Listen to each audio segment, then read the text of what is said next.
Good morning student, I am Swati Kaurav, your Hindi teacher.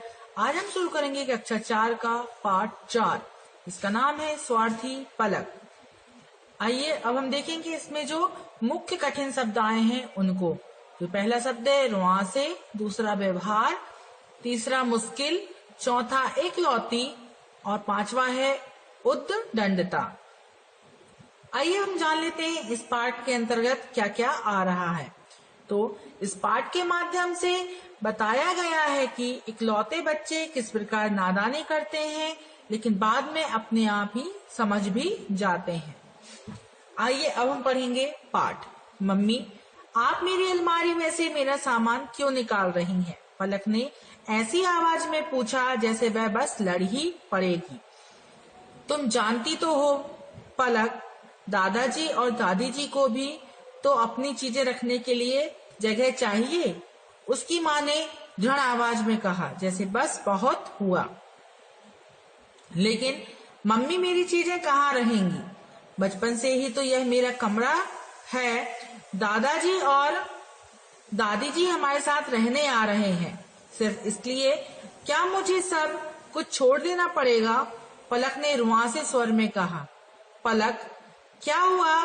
तुम्हें सब कुछ छोड़ने को तो कह नहीं रहे हैं। तुम इस कमरे के बजाय बाहर हाल में सोओगी, बस इतनी सी ही तो बात है। और रहा तुम्हारा सामान, तो वह किसी दूसरे कमरे में रख देंगे। उसकी माँ ने उसे समझाया। वह अपनी बेटी की के इस तरह जिद करने से तंग आ गई थी। जब से पलक को बताया गया था कि उसके दादा दादी आ रहे हैं और अब यहीं रहेंगे, तब से उसका व्यवहार ऐसा ही हो गया था।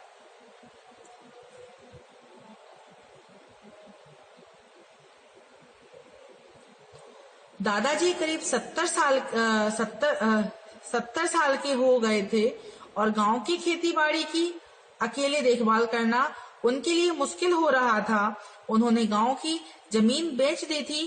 पलक के दो चाचा विदेश में रहते हैं और सरिता बुआ मुंबई में। पलक के पिता ने उन पर जोर डाला कि वे दिल्ली में उनके पास आकर रहें, जिससे वे अपने बूढ़े माता पिता की देखभाल कर सकें।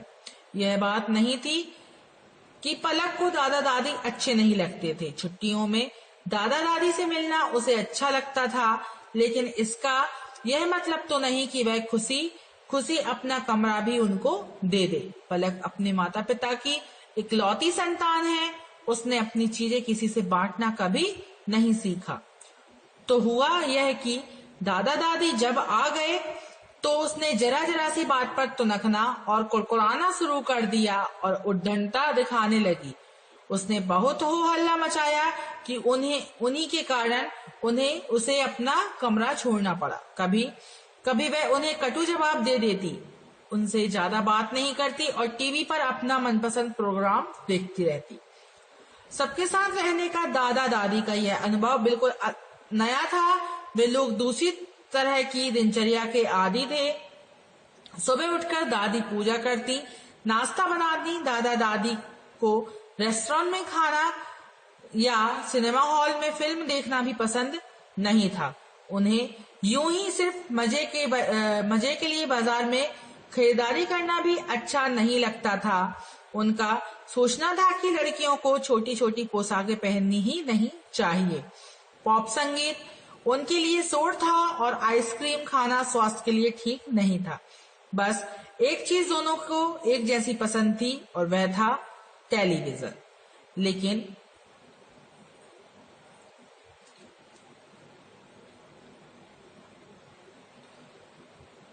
लेकिन वे जो कार्यक्रम देखते उनसे पलक को नींद आने लगती थी। पलक को अचानक लगने लगा था जैसे उसे कैद कर दिया गया हो और वह 750 फुट का यह अच्छा खासा घर अचानक ही बहुत छोटा लगने लगा था।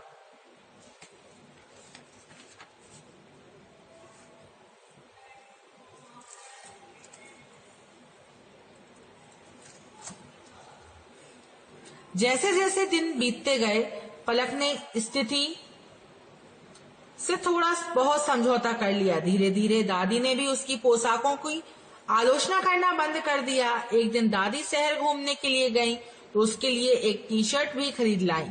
धीरे धीरे हर कोई सिर्फ वही कार्यक्रम देखने लगा जो पलक को सबसे ज्यादा पसंद थे। दादाजी पलक को उसके प्रोजेक्ट में मदद कर देते और गणित में तो वे बड़े ही मददगार साबित हुए। उन्होंने पलक को अखबार पढ़ने की आदत भी डाल दी। रोज सुबह जब वे उसे बस स्टॉप तक छोड़ने जाते तो दुनिया भर में घटने वाली घटनाओं पर उससे बातें करते। पहले सुबह के नाश्ते में सिर्फ कॉर्नफ्लेक्स होते थे और पलक को टिफिन में आमतौर पर सैंडविच ही ले जाना पड़ता था। शाम को जब उसकी माँ ऑफिस से लौटती तो वह इतनी थकी होती कि रात के खाने में ज्यादा कुछ नहीं बना पाती थी। अब रसोई की जिम्मेदारी दादी ने संभाल ली थी। उन्होंने कहा कि खाली बैठे बैठे वे ऊब जाती हैं। अब उन्हें एक से बढ़कर एक स्वादिष्ट पराठे, सब्जियां, मिठाइयां, पकौड़े, सलाद और अचार खाने को मिलने लगे। इस बात से भी उसकी पूरी तरह आश्वस्त थी कि उनकी बेटी अब बहुत ही जिम्मेदार हाथों में है, जो उसकी अच्छी देखभाल कर रहे हैं। तभी एक दिन दादा दादी ने कहा, हम कुछ दिनों के लिए सरिता के पास जाकर रहना चाहते हैं। इससे पहले कि कोई कुछ कहता पलक बोल उठी, ओह, तो क्या मैं अपने कमरे में वापस जा सकती हूँ? दादाजी, दादी जी, आप लोग कब जा रहे हैं? सब लोग स्तब्ध रह गए।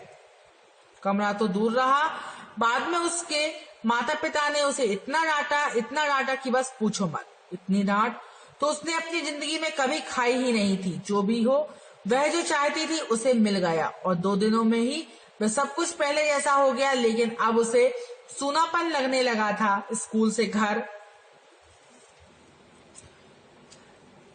लौटने पर ले देकर वह फिर वही अकेला टीवी ही उसका साथी था। उसकी माँ भागदौड़ करते करते फिर से थकने लगी थी। अब उनके पास समय ही नहीं बचता था। इससे भी अधिक यह एक संयुक्त परिवार की हलचल और आवाजों की जगह खामोशी छा गई थी।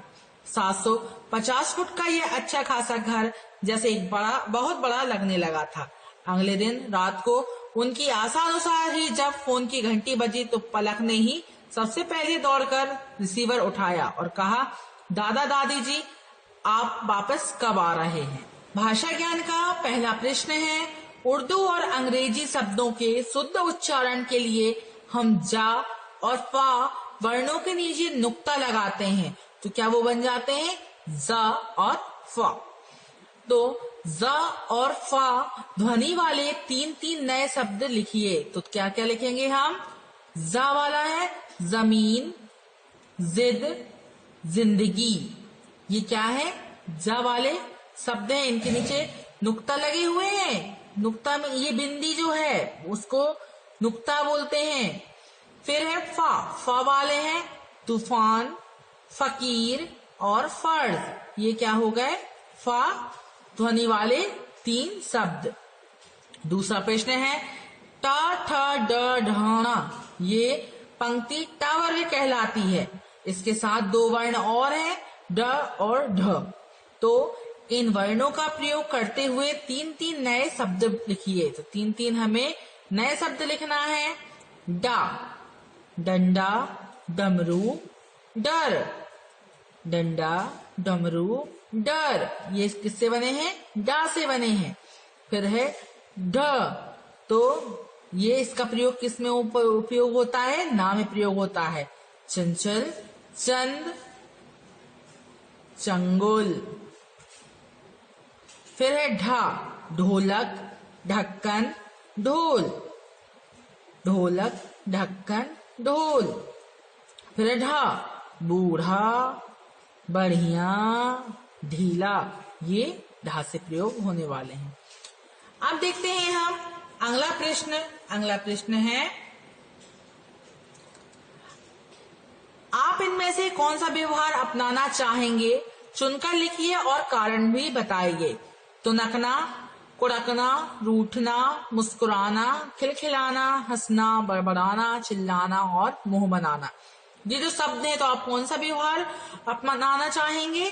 तो हम खिलखिलाना, मुस्कुराना और हंसना ये व्यवहार अपनाना चाहेंगे, क्योंकि जीवन में हमेशा हंसते मुस्कुराते रहना चाहिए, इससे हमें मानसिक तनाव से राहत मिलती है।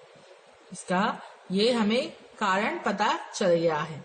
अब चौथा प्रश्न है, निम्नलिखित शब्दों को पढ़िए, अर्थ समझिए और वाक्य बनाइए। आदि, शौक, आदि वगैरह, ये क्या है? दो शब्द हैं, इनका अलग अलग अर्थ बताया है, तो आप इनसे वाक्य बना लीजिएगा।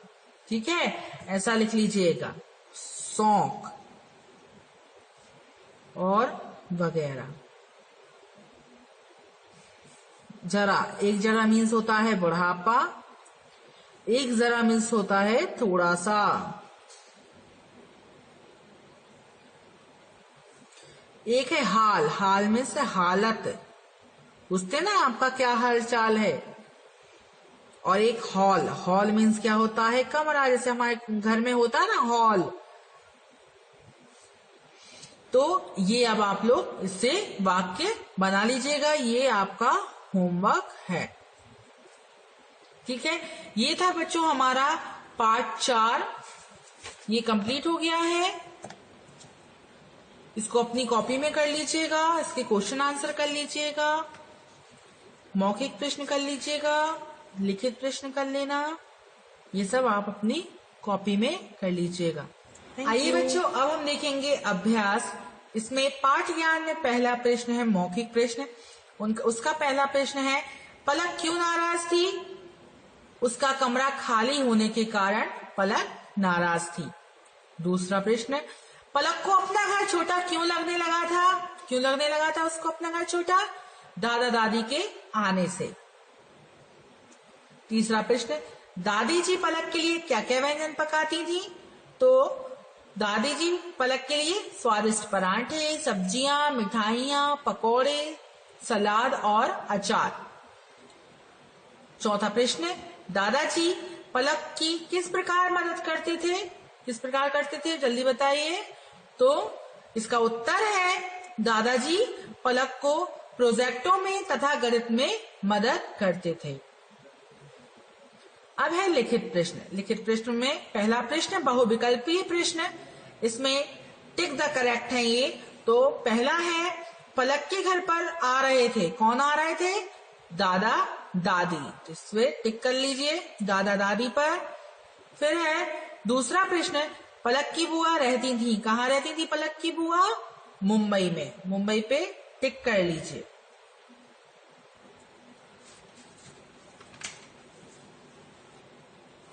आओ बच्चों, अब हम देखेंगे तीसरा प्रश्न। तीसरा प्रश्न है, पलक ने अपनी चीजें बांटना नहीं सीखा था। क्यों नहीं सीखा था उसने अपनी चीजें बांटना? क्योंकि वह अपने माता पिता की इकलौती संतान थी। तो इकलौती संतान पर टिक करो। उसके बाद है, रिक्त स्थानों को पूरा कीजिए। रिक्त स्थानों को पूरा करना है। पहला है, पलक की खाली स्थान से उसकी माँ तंग आ गई थी। तो क्या आएगा इसमें? जिद, जिससे तंग आ चुकी थी कि कौन? उसकी माँ। दूसरा प्रश्न है, दादा दादी के आने से पलक का व्यवहार बदल गया था। इस खाली स्थान में क्या आएगा? व्यवहार। तीसरा खाली स्थान, दादाजी ने गांव की खाली स्थान बेच दी थी। क्या बेच दी थी? जमीन। चौथे में आएगा इकलौती। पांचवें खाली स्थान में आएगा स्तब्ध। आइए बच्चों, अब हम देखेंगे निम्नलिखित प्रश्नों के उत्तर दीजिए। निम्नलिखित प्रश्नों के उत्तर देना है। पहला प्रश्न, पलक अपना कमरा छोड़ने को क्यों तैयार नहीं थी? पलक अपना कमरा छोड़ने को क्यों तैयार नहीं थी? क्योंकि पलक अपने माता पिता की इकलौती संतान थी और उसने अपनी चीजों को बांटना नहीं सीखा था। ये है उसका पहला उत्तर। दूसरा है, पलक के पिता ने अपने माता पिता को अपने पास क्यों बुला लिया था? तो इसका उत्तर है, पलक के पिता ने अपने माता पिता को अपने पास इसलिए बुला लिया था ताकि वह अपने बूढ़े माता पिता की देखभाल कर सकें। इसका उत्तर है। तीसरा प्रश्न, दादा दादी और पलक की दिनचर्या में क्या अंतर था? तो तीसरा प्रश्न के उत्तर है, दादा दादी और पलक की दिनचर्या दादा दादी और पलक की दिनचर्या बिल्कुल अलग थी। सुबह उठकर दादा दादी पूजा करती थी, नाश्ता बनाती थी। दादा दादी को रेस्टोरेंट में खाना या सिनेमा हॉल में फिल्म देखना भी पसंद नहीं था। देखते हैं चौथा प्रश्न, पलक को अखबार पढ़ने की आदत किसने डलवाई थी? तो चौथा प्रश्न है का उत्तर है पलक को अखबार पढ़ने की आदत दादाजी ने डलवाई थी। फिर है पांचवा प्रश्न है दादा दादी के जाने के बाद पलक को उनकी कमी क्यों महसूस होने लगी?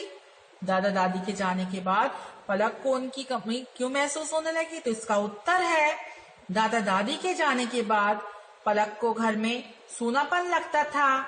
उसका घर में अकेला टीवी ही साथी था, इसलिए उसको क्या होने लगा था? दादा दादी की कमी महसूस होने लगी थी। आइए अब हम देखेंगे भाषा ज्ञान।